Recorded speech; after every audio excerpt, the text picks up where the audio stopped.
উৎসাহিত করতে হবে। মানুষজনে এসে আসার আগেই যেন সেন্টারে ঢুকে দেখে ভোট দেওয়া হয়ে গেছে। আমরা আর সেই কালচার চাই না। আমরা আগামী দিনে অবশ্যই সাধারণ মানুষ, আমি যাকে ভোট দেব, আমার পছন্দ মতো আমি ভোট দেব, সেই জিনিসটা করার জন্যই এবারে সিদ্ধান্ত নেওয়া হয়েছে। আমরা আগামী 8 তারিখে যে নির্বাচন হবে, আমি আপনাদের আওয়ামী লীগের সমর্থিত প্রার্থী, এখানে যারা আওয়ামী লীগ করেন আপনাদের সবার দায়িত্ব এই মহসিন মিয়ার ভোট রক্ষা করা। এবং আমি আপনাদেরকে কথা দিয়ে যাচ্ছি, এবং আমাদের উপজেলা আওয়ামী লীগের কার্যকরী সদস্য মহসিন মিয়া, যারা শাহিন চৌধুরী আমার আওয়ামী লীগের কোনো সদস্য না, কোনো বিশেষ সদস্য না। আমরা ইদানিং দেখি ভাই এই রাজনীতিটাকে একদম আমাদের এমপি সাহেব কলোনি বানিয়ে ফেলেছেন। আপনারা দেখেছেন রাজনকে তার কলোনি হিসাবে তার সমস্ত অপকর্মকে আমাদের সমর্থন করতে হবে। এই রাজর ঐতিহ্যবাহী রাজর আপনারা জানেন, এই রাজর থেকে ডিএন বাড়ির মন্ত্রী ছিল পাকিস্তান আমলে। এই রাজরে যুদ্ধ ভরণের সময় গৌরবালা মন্ত্রী ছিলেন। এই রাজরে ফণীভূষণ মজুমদার আমাদের এমপি ছিলেন, মন্ত্রী ছিলেন। আজকে ফণীভূষণ মজুমদার 3 বার এখানে এমপি ছিলেন। 70-এ ছিলেন, এই মুরব্বীরা যারা আছেন তারা জানেন, 73-এ ছিলেন, এবং 1975 সালে 15ই আগস্ট জাতির জনক বঙ্গবন্ধু শেখ মুজিবকে সপরিবারে হত্যা করার পরে যখন সারা দেশে বাংলাদেশ আওয়ামী লীগের নেতা কর্মীদেরকে অত্যাচার নির্যাতিত করা হয়েছিল, আওয়ামী লীগ বলার সাথে সাথেই তাদেরকে সেই সময় যারা জাসদ এবং সর্বহারা যারা নির্যাতিত হয়েছিল, জাসদ দ্বারা যারা নির্বাচিত হয়েছিল, তখন কিন্তু এই আওয়ামী লীগের নাম কেউ বলার সাহস পেত না।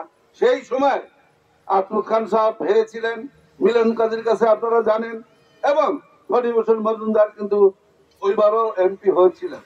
সেই কারণে আমরা মনে করি আমাদের সেই ঐতিহ্য ফিরিয়ে আনতে হবে। এই আগামী এই নির্বাচনে, এই উপজেলা নির্বাচনের মাধ্যমে আগামী দিনে রাজরের মানুষ তাদের অধিকার ফিরিয়ে এনে আগামী সংসদ সদস্য নির্বাচনে রাজরের মানুষ প্রতিনিধিত্ব করবে। এই কথা আমি আপনাদেরকে বলতে চাই। আমার কথা হলো কারো বিরুদ্ধে আমি কোনো বিষাদ করতে চাই না। যেটা সত্য, যেটা বাস্তব, সেই কথাটাই বলতে চাই।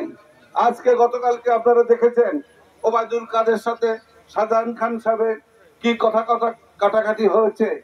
আপনি যে প্রধানমন্ত্রী বারবার আপনাকে মনোনয়ন দিয়েছে, সেই প্রধানমন্ত্রীর নির্দেশনা আপনি অবমাননা করেছেন। প্রধানমন্ত্রী নির্দেশনা দিয়েছে সারা বাংলাদেশে যেখানে এমপির ভাই, এমপির ছেলে, এমপির সারা তারা নির্বাচন থেকে সরে দাঁড়াতে হবে, কারণ তারা নির্বাচনে প্রভাবিত করতে পারে। সেই কারণে সিদ্ধান্ত নিয়েছেন। আমাদের সংসদ সদস্য সাহেব কিন্তু তার ছেলেকে প্রত্যাহার করেনি। সেই কারণে আমরা বলতে চাই, শাহজাহান খান সাহেব আপনি কি ছিলেন? আপনার শ্রোতা ছিল একটা চাঁদা, সংসদ সদস্য পেটে চাঁদা কালেকশন করতেন।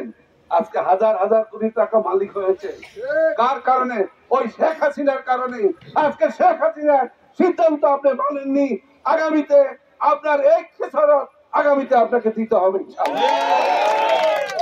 আমরা এখানে আপনারা যারা উপস্থিত হয়েছেন, আমি আবারও বলবো, আমার জন্য নয়, মহসিন মিয়ার জন্য নয়, আপনার সন্তানদের জন্য, নতুন প্রজন্মের জন্য, আর রাজের ঐতিহ্যকে ফিরিয়ে আনার জন্য আপনাদের ঐক্যবদ্ধ হইতে হবে। ঐক্যবদ্ধ বিকল্প নেই। আজকে যদি আপনার ঐক্যবদ্ধ হতে পারতেন, তাহলে বছর পর বছর এইভাবে অত্যাচার নির্যাতিত করতে পারতো না। কি হলো? প্রার্থী রাজরে মাদারীপুর সদরের প্রার্থী ওনার ছেলে, রাজরের প্রার্থী ওনার ভাই। আর তোমার স্বাস্থ্য ভাই এই দুর্দিনে এই শফিক খানরা ছাত্রলীগের এজিএস ছিল, ভিপি ছিল, জিএস ছিল, ছাত্রলীগের সেক্রেটারি ছিল, যুবলীগের সেক্রেটারি ছিল, আওয়ামী লীগের সাংগঠনিক সম্পাদক। আমরা জেলা আওয়ামী লীগ তাকে সমর্থন করে আমরা প্রার্থী দিয়েছি, একটাই কারণ, সেই জাসদকে হটাতে হবে। যে জাসদের কারণে আজকে সারাটা বঙ্গবন্ধু 1975 সালে যে মর্মান্তিক দুর্ঘটনা ঘটিয়েছিল, সেই জাসদের কারণে মৃত্যু হয়েছিল। ভাই আপনারা জানেন না, আপনারা জানেন না এই জাসদ পাটের গুদামে আগুন দিয়েছে, এই জাসদ মানুষকে হত্যা করেছে। এই জাসদের অত্যাচারে সেই দিন আওয়ামী লীগের নেতা কর্মীরা বাইরে যেতে পারে নাই। এই কারণে বঙ্গবন্ধুর হত্যার জন্য আমরা দায়ী করি, এই জাসদি হত্যার প্রয়োগ করেছিল। আজকে এই আপনাদের এখানে পরিচিত চেয়ারম্যান ছিলেন জনপ্রিয়, তারা ভাইকে কিন্তু হত্যা করা হয়েছে, এরকম অনেককেই হত্যা করা হয়েছে। সেই কারণে আমরা মনে করি সর্দার শাহজাহানকে হত্যা করা হয়েছে, হারুনুর রশিদ নীরুকে হত্যা করা হয়েছে, হাকিমকে হত্যা করা হয়েছে, সেই জাসদে স্টুয়ার্ট মুসলিমকে নিশানা পাওয়া যায়নি। সেই কারণে সময় এসেছে প্রতিবাদ করার। ইতিমধ্যে আপনারা প্রতিবাদ শুরু হয়ে গেছে, আপনারা জানেন জাসদের সভাপতি হাসানুল হক এবার স্বতন্ত্র প্রার্থীর কাছে তার জামানত বাজেয়াপ্ত হয়েছে। আমরা আবার চাই আগামী দিনেও আমরা আবারও রাজনের মানুষকে ঐক্যবদ্ধ করতে চাই। আমরা আপনাদেরকে অনেক সময় আপনারা এখানে সময় দিয়েছেন, তার জন্য ধন্যবাদ জানিয়ে আগামী 8 তারিখে এই মহসিন মিয়াকে ভোট দিয়ে এবং সুন্দরভাবে রাজন পরিচালনা করার জন্য আপনাদের সহযোগিতা চাই এবং এককভাবে ক্ষমতার বিক্ষোভ চাই। সাধারণ খান এমপি উনি আওয়ামী লীগের নেতাদের ভোটের দ্বারা নির্বাচিত, তাহলে আমাদের এখানকার মানুষ বুঝবে যে একক ক্ষমতা থাকলে দুর্নীতি বেশি হয়। এবার একক ক্ষমতা থাকবে না, উনি এমপি, মহসিন মিয়া উপজেলা চেয়ারম্যান, লুটপাট করার কোনো সুযোগ নেই।